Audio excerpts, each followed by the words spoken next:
Have you ever wondered what it would be like to own your very own Formula One team? I certainly have, and that's what we're going to be exploring in today's video together. My personal choices as to which drivers, cars, staff, and even fans that I would try to entice over to the new 11th team on the Formula One grid, not applicable Formula One racing, joining the grid for the 2024 season. Whilst I go through mine, I'd love you to get involved in the comments below, and I'd love to know your choices and compare the differences that you guys would make to mine. But let's dive straight into it. Driver number one, the driver that I'm going to be spending the majority of my money on, but also expecting the most from in return, and it's an obvious choice for me. It has to be Lando Norris. He's been the main man at McLaren over the last few seasons and has been going from strength to strength, in my opinion. And also being only 23, I feel like we could build around him for the foreseeable future and deliver him a car that, if built around him properly, he could use to fight for wins and even championships. On top of that, he brings so much personality and attention to the team that sponsors will surely just flow in behind him. Plus, he's getting a little bit frustrated with the McLaren team at this moment in time, and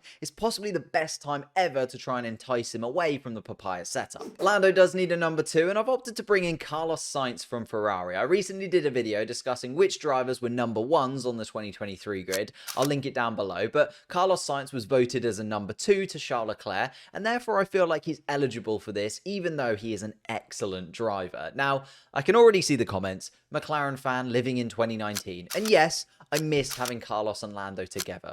But Carlos would also bring so much knowledge with him. He started out in the Red Bull system, he drove for Renault, he came to McLaren, and then he now, of course, is at Ferrari. That is a lot of knowledge acquired from a lot of very big teams in Formula One, which he could bring into my brand new team and help develop the car. I feel like Carlos Sainz is a little bit underappreciated in Formula One because he isn't Leclerc, Verstappen, Hamilton's level of driving, but he is the level just below that, in my opinion, and would do a great job for literally any team on the grid. Now, for the test and reserve driver, I feel like you have to choose someone off the Formula One grid. As much as I would love to have Lewis Hamilton as my reserve driver, I'm not sure he would accept that, so I looked at the options. You've got Daniel Ricciardo at Red Bull right now, Mick Schumacher at Mercedes, you've got Pourchaire, Schwartzman, Doohan. There are some incredible names in that pool, but I've actually opted to go for Felipe Drugovich. Currently at Aston Martin, the current Formula 2 champion, was snapped up by Aston Martin midway through last season because he was a bit of an outside shout to win Formula 2. If you look back, nobody was really talking about him too much before the season began.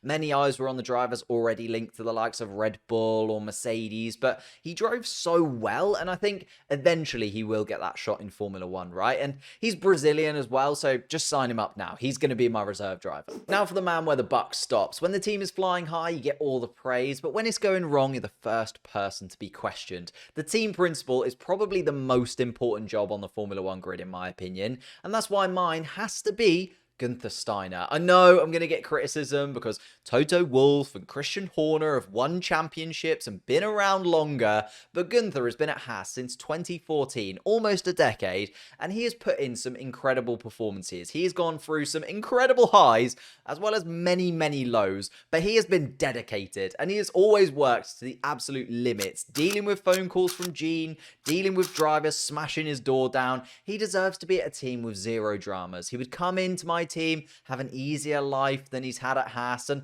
imagine just the celebrations if we won a race or a championship. For me, Gunther, it would be everything. It would just be perfect. The energy in the team, the best balance of fun and determination to win. Sign him up to my team right now. Of course, the car that these drivers are in has to be the best looking car on the Formula One grid, so I'm stealing the livery from the Alfa Romeo team. At the start of the 2023 season, everybody was talking about the lack of paint and the weight saving that all the teams were doing, and Alfa Romeo did as well, but I feel like they did it the best. They went from red and white to red and black, while still having the best looking car on the grid for me. Plus, you know that I absolutely rave about the Italian flag across the rear wing with the Alfa text through it. I just feel like every team should have that, like their driver's nationality or their team nationality across the rear wing. I would absolutely love to see that. Inside the car, you need yourself a power unit, and I'm limiting myself to the four that are currently available on the grid. So like Audi and Honda, who are coming back for 2026 are not allowed at this moment in time. That leaves me with Ferrari, who are way too unreliable, just our Charles Leclerc. Red Bull, I debated, but they're still a little bit of an unknown. They're very early in their development, and literally nobody seems to want the Renault power unit, so that left me with the Mercedes. During the 2022 season, by far and away the most reliable, and until recently the most powerful power unit.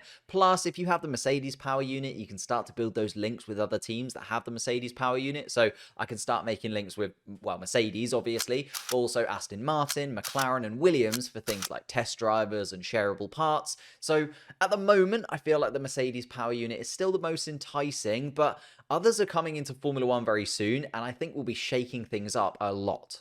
All of the teams then need a crew to actually put it together, and of course deal with the pressure of a pit stop. It can honestly make or break a race if you get a pit stop right. Like, a dodgy wheel nut can be the difference between a podium and a 16th place finish. So when it comes to pit crews, Red Bull has to be the team that I go with. They currently hold the record for the fastest pit stop in Formula One ever. 2019, a 1.82 second stop for Max Verstappen at the Brazilian Grand Prix, which is insane, but on top of that, it just seems like they're so cool, calm, and collected. They don't seem to get it wrong or make mistakes under pressure, even when fighting for race wins and championships. Like, Mercedes even had a new rule introduced by raising safety concerns to slow them down, but they're still the fastest team on the grid.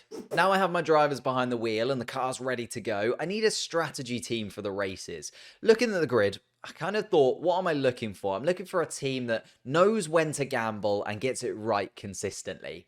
It's not Ferrari. I thought about Williams, to be fair. They often find a little loophole somewhere and get Alex Albon's finish way above where he should. But I'm going to be a little bit boring. I'm going to say Mercedes. Looking again at the 2022 season for inspiration, it was damage limitations for the majority of it, but they did seem to more often than not get the most points available. George Russell became this consistent top 5 finisher, even at the start of the year when the car was, well, let's face it, rubbish, because they always got the strategy right and allowed the drivers to kind of get the best out of that car. And I trust my drivers to get the best out of my car too. So if the strategy team can be that consistent, we'll have good Sundays as well. Of course, where does this all come together? Well, the Aston Martin factory seems like a great place to work. Literally across the road from the Silverstone Formula One circuit, Aston Martin have just built an all-new £200 million facility to house their Formula One team. And when you're Lawrence Stroll, money isn't really a problem, so the factory, you know, will have the best of everything you can imagine. Now, I know it's not quite finished. The old Jordan Formula One building is still there, which is set to be knocked down and replaced.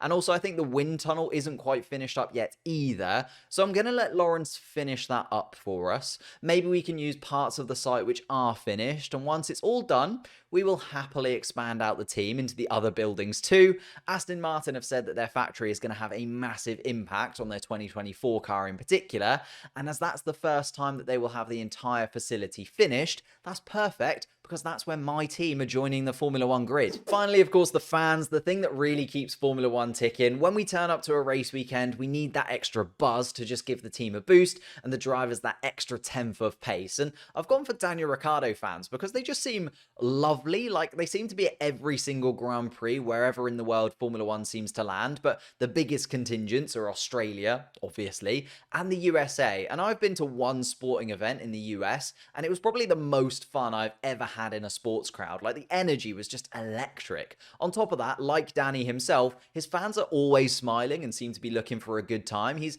like accumulated this perfect fan base, in my opinion, especially when you look at like Verstappen fans burning Mercedes merchandise, Charles Leclerc fans trying to break into his house.